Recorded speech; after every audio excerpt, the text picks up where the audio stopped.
નમસ્કાર દર્શક મિત્રો, શિખર ભારત ન્યૂઝમાં આપનું સ્વાગત છે। વાત કરીએ સમાચારમાં તો આજવા ચોકડી પાસે મિલન ટ્રેડર્સ નામની બંધ દુકાનમાં દરવાજાનો લોક તોડી અંદર પ્રવેશ કરી ચોરી કરનાર રીઢા ગુનેગારોને ગણતરીના કલાકોમાં મુદ્દામાલ સાથે પકડી પાડતી કપુરાઈ પોલીસની ટીમ। વડોદરા શહેરના પોલીસ કમિશનર શ્રી નરસિંહા કુમાર તથા additional police commissioner Shri doctor Leena Patil તથા નાયબ પોલીસ કમિશનર ઝોન 3ના શ્રી અભિષેક ગુપ્તા સાહેબ તથા મદદનીશ police commissioner E division Shri JD Palsana સાહેબ વડોદરા શહેરના મિલકત સંબંધિત અનડિટેક્ટ ગુનાઓના ડિટેક્ટ કરી પકડવાના બાકીની આરોપીને પકડી પાડવાની જરૂરિયાતની સૂચના અને માર્ગદર્શન આપેલ। અન્યવે કપુરાઈ પોલીસ સ્ટેશનના ઇન્સ્પેક્ટર શ્રી ડીસી રાવલ સાહેબ સ્ટાફના માણસોની જરૂરી સૂચનાઓ તથા માર્ગદર્શન આપેલ છે।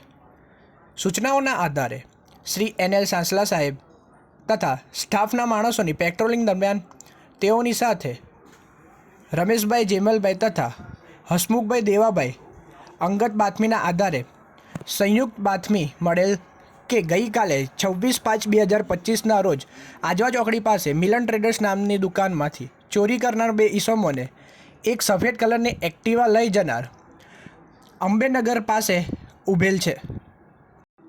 તે પૈકી એક ઈસમે બદન પર ડાર્ક બ્રાઉન કલરનું ટ્રેકસૂટ પહેરેલ છે અને બીજા ઈસમે બદન પર બ્લેક ટી શર્ટ અને કમરે જીન્સ પેન્ટ પહેરેલ છે। બાતમીવાળી જગ્યાએ જઈને તપાસ કરતા શંકાસ્પદ ઈસમોને પકડી પાડતી અને પૂછપરછ કરતા તે પૈકી પોતાનું નામ જાફર આરિફ ઘાચી રહેવાસી A4 સના કોમ્પ્લેક્સ ગુલિસ્તાન ફ્લેટની બાજુમાં બહાર કોલોની આજવા રોડ વડોદરા। તે પૈકી બીજા ઈસમનું નામ હારૂન રશીદ હુસેન ઘાચી રહેવાસી ground floor Sana complex Gulistan ફ્લેટની બાજુમાં બહારની કોલોની આજવા રોડ વડોદરા શહેર હોવાનું જણાવેલ છે। તેઓ બંને ઈસમો તેઓની હાજરી બાબતે પૂછપરછ કરતા ગલ્લા તલ્લા કરતા હોય, જેથી તેઓ પોલીસ સ્ટેશન ખાતે લાવી સંઘર્ષ પૂછપરછ કરતા ગઈકાલે 26/5/2025ના બપોરના 2 વાગ્યાની આસપાસ આજવા ચોકડી પાસે આવેલા અનંતા લાઇફસ્ટાઇલ દુકાન નંબર GF20માં મિલન ટ્રેડર્સ નામની દુકાનમાં દરવાજાનો લોક તોડી અંદર પ્રવેશ કરી રોકડ રૂપિયાની ચોરી કરેલ કબૂલાત કરી છે।